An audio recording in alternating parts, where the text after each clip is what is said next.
ಬೆಳಗಿನ ಶುಭ ನಮನಗಳನ್ನ ತಿಳಿಸುತ್ತಾ ಇವತ್ತು ಯಾವ ಹಬ್ಬ ಅಂತ ಕೇಳಿದ್ರೆ ನೀವೆಲ್ಲ ಏನ್ ಹೇಳ್ತೀರಿ? ಎಳ್ಳಮಸಿ ಅಂತ ಹೇಳ್ತೀರಿ ಊರನ್ನರೆಲ್ಲರೂ. ಆ ಬೆಳ ಎಳ್ಳಮಸಿ ಆದ್ರೆ ನಮ್ಮ ಶಾಲೆ ಹುಡುಗರಿಗೆ ಏನಪ್ಪಾ ಅಂದ್ರೆ ಇವತ್ತ ಸೂರ್ಯಗ್ರಹಣದ ಹಬ್ಬ.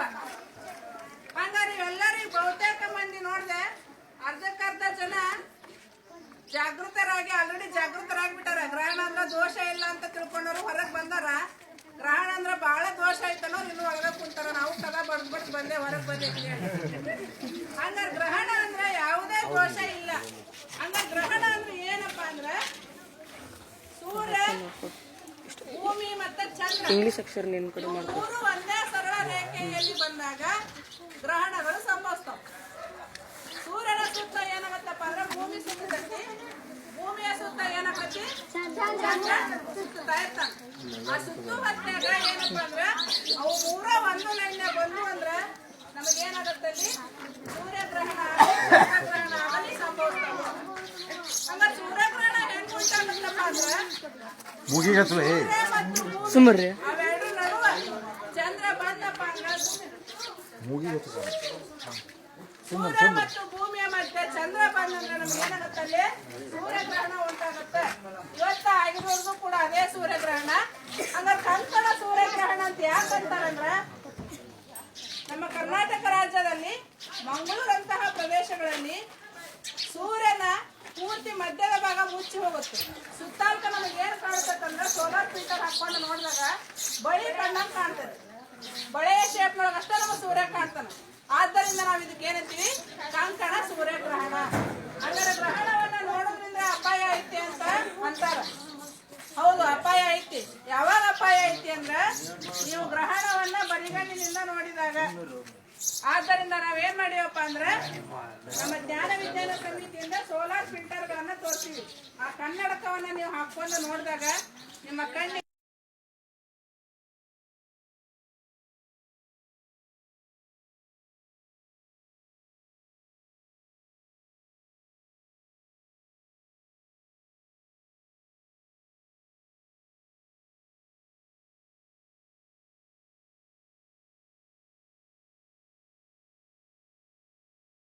ಹೇಳ್ಬೇಕಪ್ಪ ಅಂದ್ರ 2010ರಲ್ಲಿ ಸೂರ್ಯಗ್ರಹಣ ಬಂದಾಗ ನಾನು 8 ತಿಂಗಳ ಗರ್ಭಿಣಿ. ನನ್ನ ಮಗ ಇವತ್ತಿಗೂ ಚೆನ್ನಾಗಿ ಅದನ, ಚೆನ್ನಾಗಿ ಓದ್ತಾನ, ಚೆನ್ನಾಗಿ ಅವ್ನ ಏನಪ್ಪ ಅಂದ್ರೆ ಬುದ್ಧಿಶಕ್ತಿ ಚೆನ್ನಾಗಿ ಕೊಟ್ಟ ದೇವ್ರು.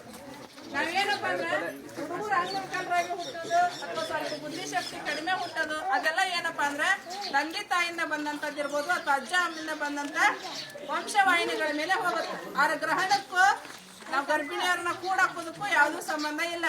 ಗ್ರಹಣ ಇದ್ದಾಗ ಊಟ ಮಾಡ್ರಿ, ನಿದ್ದೆ ಮಾಡ್ರಿ, ಕೆಲಸ ಮಾಡ್ರಿ, ಏನ್ ಮಾಡಿದ್ರೆ ಏನಪ್ಪ ಅಂದ್ರ ಕೆಟ್ಟ ಪರಿಣಾಮ ಆಗುದಿಲ್ಲ. ಮನೆ ಬಿಟ್ಟು ಹೊರಗೆ ಬಂದ್ರು ಕೂಡ ಯಾವುದೇ ಕೆಟ್ಟ ಪರಿಣಾಮ ಆಗುದಿಲ್ಲ. ಹಂಗಾರೆ ಈಗ ನಮಗ ಸರಿಯಾಗಿ 9:24 ಸೂರ್ಯನ ಬಹುಭಾಗ ಅಂದ್ರೆ 90% ಸೂರ್ಯ ಮರೆ ಆಗ್ತಾನ. ಚಂದ್ರ ಏನ್ ಮಾಡಕತ್ತಾನ ಸೂರ್ಯನನ್ನ ನಮಗ್ ಕಾಣಿಸ್ಲಾರ್ದಂಗ ಮರಿ ಮಾಡಕತ್ತಾನ. ಚಂದ್ರನ ಬೆಳಕು ನಮ್ಮ ಭೂಮಿಗೆ ಬೀಳಾಕತ್ತೈತಿ. ಆದ್ರಿಂದ ನಮ್ಗೆ ಸೂರ್ಯನ ಭಾಗ ಏನಾಗತ್ತೆ ಮುಚ್ಚಾಕತ್ತೈತಿ.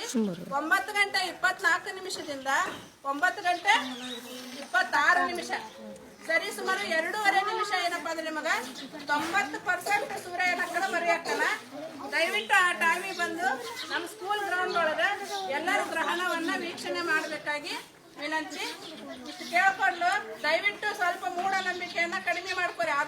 ಆದಷ್ಟೆಲ್ಲ ಪೂರ ಏನಪ್ಪಾ ಅಂದ್ರ ಯಾವುದೂ ಅಲ್ಲ, ವಿಜ್ಞಾನದ ಮುಂದೆ ಏನಪ್ಪಾ ಅಂದ್ರ ಯಾವುದೂ ಅಲ್ಲ. ನಾವ್ ಇವತ್ತು ಸಾಯ್ತೀವಿ, ನಾವು ಹುಟ್ಟುತ್ತೀವಿ ಅನ್ನೋದು ಏನಪ್ಪಾ ಅಂದ್ರೆ ಅದು ನಿಸರ್ಗದ ನಿಯಮ. ಅದೇ ರೀತಿ ಗ್ರಹಣವೂ ನಡೆಯೋದು ಏನಪ್ಪಾ ಅಂದ್ರೆ ಒಂದು ನಿಸರ್ಗದ ನಿಯಮ.